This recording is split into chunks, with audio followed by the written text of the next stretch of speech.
naisip mo kanya. Anong implementation mo sa tao na kanya? Ibig sabihin, yun, may alam siya, may tiwala ka sa kanya, alam niya yun. Yun ang characteristic ng isang system analyst. Isang feeling mo lang, hindi ka mag-bigla. Magaling magsalita. Ganon. Oo. May gano'n eh, siguro lahat kayo gano'n, pagka merong isang mahirap, may isang ay taong naisip, madalas, natatanungan siya. Ibig sabihin mo, nag-implement mo, kasi matiwala siya, marami siyang alam para sa iyo. May gano'n, meron kayo isang tao na may isip. Sabi ka klase nyo, prof nyo, magulang nyo, kapatid nyo, may unang pumapasok sa isip. Nahirap yung sabi, ay, patuloy ako kay ganito. Ito medyo may yun ang dapat ni system analyst. Dapat ganun siya. Sa ulang may isip, hindi sa'yo ulit may isip. Dahil wala kang wala sa kanya. Isa pa, supporting expert. Expert. Pumasok yung word ng expert dahil consultant na siya. Marami siyang alam sa software, sa hardware. Pag tinanong mo, bilang lang yung hindi niya masasagot, hindi mas marami pa siyang hindi nasagot kaysa sa nasagot niya. Yun ang mga system analyst. Kaya matatalino ang system analyst. Maraming experience yan. Hindi yan mga baguhan, pagbago ka, nakagraduate analyst ka, yan, system analyst. Malabo yun. Maraming experience ang kinukuha dyan.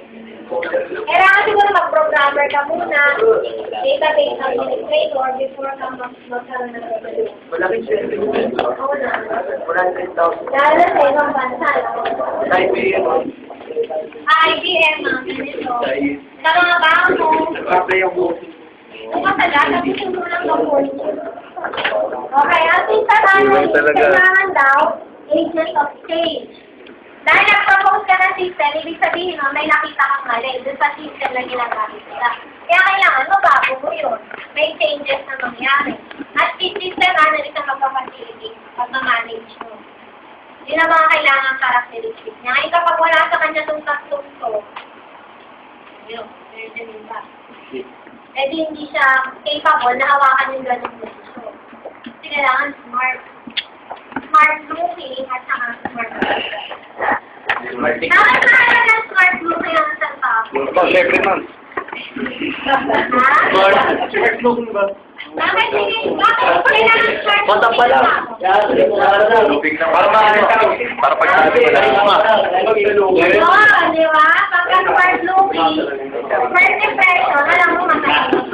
Hindi kailangan maging weird ka bago ka maging matahimik. Kailangan nakasalamin. Kailangan makapal mo. Hindi naman smart looking kagaya ni ano. Party po, party na. Kapag tayo sa mga tayo na to.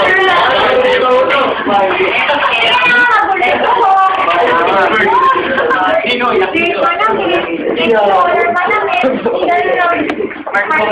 Hindi kailangan nag-aaral, no? Oo, ma'am. Ayun, the best. Kumbaga unang pasok pa lang, takbuhan na. Pasok pa lang. Ay, kailangan kapakita mo. Kung hindi kayo makakandaan, okay lang. Depende naman ako, baka bibigay lang ako ng konti. Wala na tayo ginawa ko. Ha? Nagkaroon yan, pero kasi ito consider ng data. Ikaw kung daw na yan. Naka-play to, ha? Naka-play to.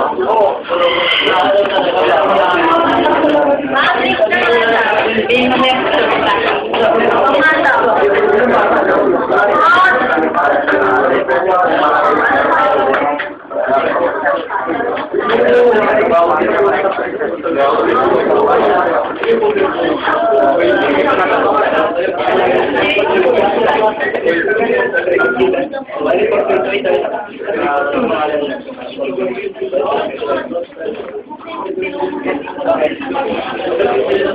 you.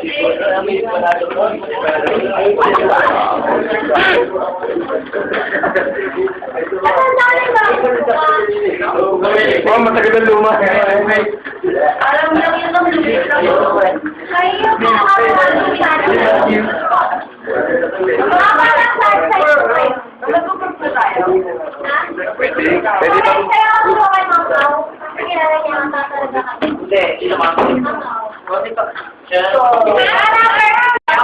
Lagyan niyo ako ng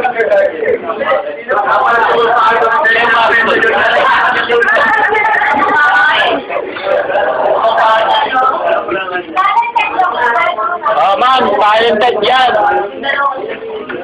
Dolo ko magdate.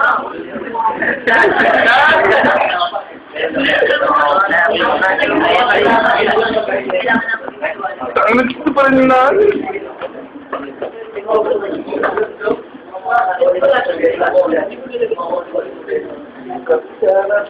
Ito. Grabe.